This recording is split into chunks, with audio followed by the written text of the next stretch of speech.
அந்த கால அப்போலாம் வந்து கட்சியில் இருந்து ஓட்டு வாங்கி எந்த மக்கள் ஓட்டு போட்டார்களோ அந்த கட்சியில் இருந்துட்டு அது ஆட்சிக்கு வரல அப்படின்னு சொன்ன உடனேயே ஆட்சிக்கு யார் வந்தார்களோ அதுல அப்படியே போய் சொல்றது வந்து ஜனநாயக மரபா,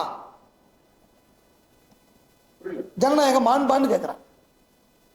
இது எப்படி போறாங்க? ஜனநாயகத்தின் அடிப்படையில் தானே போறாங்க, அவங்க மாண்பின் அடிப்படையில் போறாங்களான்னு சொல்லிட்டு கேட்கிறோம். நம்ம தமிழ்நாட்டில் சொல்றேன், தமிழ்நாட்டில் கம்மி, வடநாட்டில் வந்து உங்களுக்கு வந்து பேக்கேஜ் அது.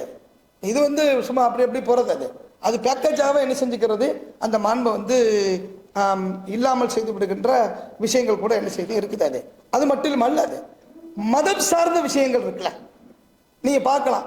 ஒருவன் தன் மதத்தை ஏற்றுக்கொள்வதற்கும் பிரச்சாரம் செய்வதற்கும் பரப்புவதற்கும் அதை பின்பற்றுவதற்குமான முழு விஷயம் வந்து என்ன செய்யப்பட்டிருக்கிறது, கொடுக்கப்பட்டிருக்கிறது. ஆனா இந்த மாண்பு எந்தெந்த வகையில் வந்து அப்படியே நசுக்கப்படுதுன்னு பாருங்க. வக்ஃபு விவகாரத்திலிருந்து நீங்க என்ன செய்யலாம், நீங்க முயற்சிக்கலாம். மாட்டுக்கறி விவகாரத்திலிருந்து நீங்க வந்து என்ன செய்யலாம், அதை இன்னொரு தளத்துக்கு அதை வந்து கொண்டுட்டு போகலாம். தொப்பி தாடி என்ற அடையாளத்திலிருந்து அதை வந்து இன்னும் நிலைக்கு என்ன செய்யலாம், அதை வந்து கொண்டுட்டு போகலாம். நான் வந்து 2 பேரும் பயணம் செஞ்சுட்டு இருக்கிறோம்.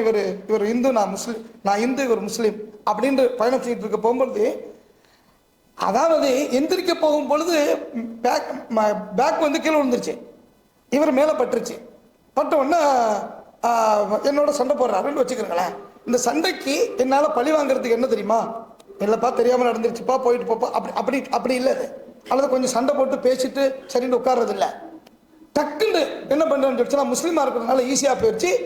இல்லை இவன் வந்து மாட்டுக்கறி வச்சிருந்தான் பைக்குள்ள, அதை வியாபாரம் செய்யறதுக்காக வேண்டி போகிறான் அப்படின்னு சொன்னால் முடிஞ்சு போச்சு. அந்த அந்த அந்த கேரேஜில் இருக்கக்கூடிய யாருக்கு உதவியாக வரமாட்டாங்க, இந்த நபருக்கு உதவியாக வரமாட்டாங்க. ஜனநாயக மாண்பு எங்கே போச்சு?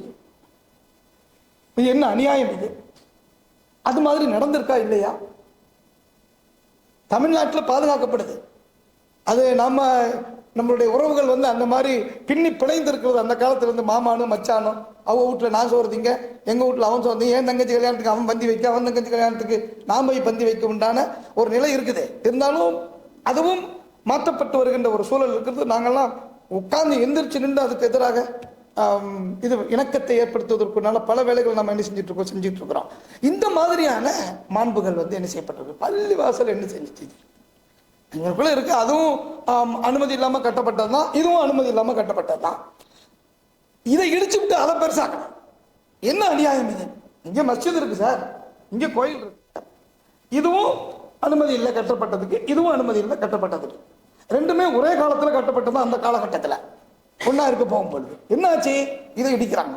எதை இடிக்கிறாங்க? கட்டவில். இது என்னது? அனுமதி இல்லாமல் கட்டப்பட்டது. அனுமதியோட கட்டப்பட்டதை இடிக்கிறாங்கிறது வேற ஒரு விஷயம். கட்டப்பட்டது இதை இடிச்சிடறாங்க. அப்புறம் இதை இடிப்பாங்கன்னு சொல்லிட்டு பார்த்துக்கிட்டோம்னா இதை எக்ஸ்டெண்ட் பண்ணும். எப்படி மரபு மாண்புகள்லாம் எப்படி இங்கே வந்து காப்பாற்றப்படுது? ஜாதிய ரீதியான அடுக்குமுறைகள் வந்து பேச போனோம்னு சொல்லிட்டு சொன்னா இன்னும் அதிகமாக இருக்கு. ஆனா ஒடுக்கப்பட்டவர்கள் மெஜாரிட்டி. அது ஒரு விசித்திரமான ஒரு விஷயம். இது ஏதோ மெஜாரிட்டி ஆளுக்கு மைனாரிட்டி அடக்குறாங்கிறது இல்லை, மைனாரிட்டி ஆளுக்கு மெஜாரிட்டி அடக்கிட்டு இருக்கிற அளவுக்குண்டான ஒரு சூழலும் என்ன செய்யப்பட்டிருக்கிறது, இங்கே உருவாக்கப்பட்டிருக்கிறது.